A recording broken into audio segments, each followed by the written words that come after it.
It can tell you how safe your eggs are, if your pork was ethically raised, how far your vegetables travelled to get to your plate, and whether the farmer who picked your morning coffee got a fair price for her labour. And all with a quick swipe of your smartphone.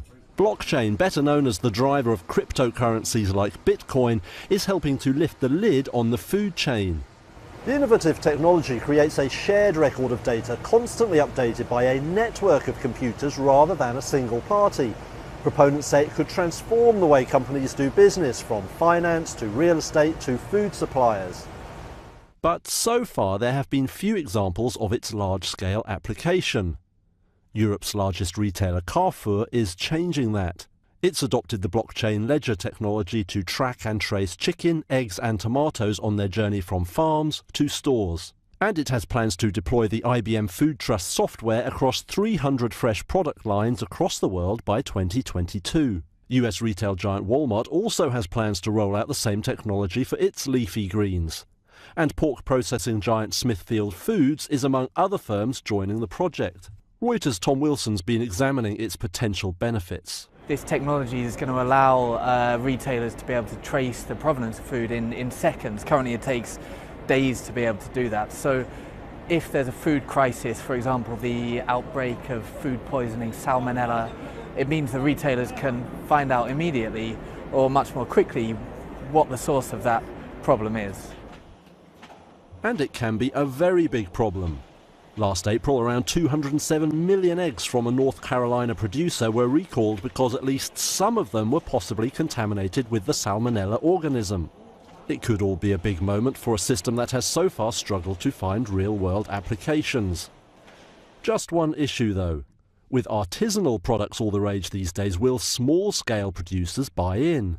It's still pretty unclear how wide this technology can take off without the real participation of people at the bottom of supply chains. So essentially that means how many farmers are really going to start using this technology and, entering data into complex systems. One farmer who is embracing blockchain is Yvonne Herrera, harvesting coffee beans 25 miles outside Guatemala's capital city. And this time around she's hoping for a fairer price. Like most of the world's coffee growers, Yvonne used to sell her product on the international futures market, where buyers agree to purchase her stock at a predetermined price for a future delivery date. It's a mechanism that can depress prices and leave growers vulnerable to currency fluctuation. Now, thanks to blockchain, Yvonne is getting a premium price selling directly to an independent coffee roaster in the US. Seattle's Onda Origins harnesses the technology to charge willing consumers more and pay growers more, even more than the so-called fair trade coffee. What we want to do is take those two parties and really unite them. And blockchain technology is a tool to do that, so that if we're verifying that we're paying a better wage back to the grower, if the consumer's verifying that they're willing to pay that wage back to a grower, we're saying, yes, it's actually going to them. And then that's where real change can happen, when you're financially empowering people to make decisions that benefit their families, their communities, and the land around them. The guaranteed higher prices enable growers like Yvonne Herrera to not only invest in and protect their land, but also pay better wages to her workers. It's been a very noteworthy change. The commodities market has been very bad. The past few years, unsustainable.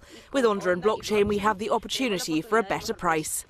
Tracking the food chain with blockchain could bring another benefit for wary consumers. With just one scan of their smartphone, they'll soon be able to confirm whether their lunch has been sourced ethically and sustainably. What the OpenSC platform does is it democratises that information. It makes it accessible to the everyday consumer. What is the journey that the food that they're consuming has been on? Where was it caught? How can they verify the location? How can they verify attributes like the freshness, the quality through the supply chain?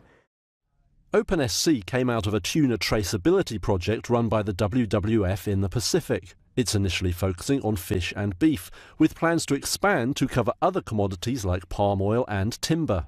OpenSC is a world first.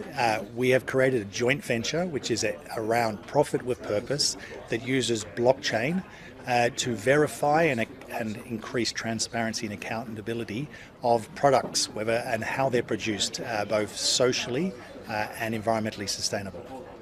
And that could help provide a real commercial edge for food growers and suppliers who embrace the innovative technology.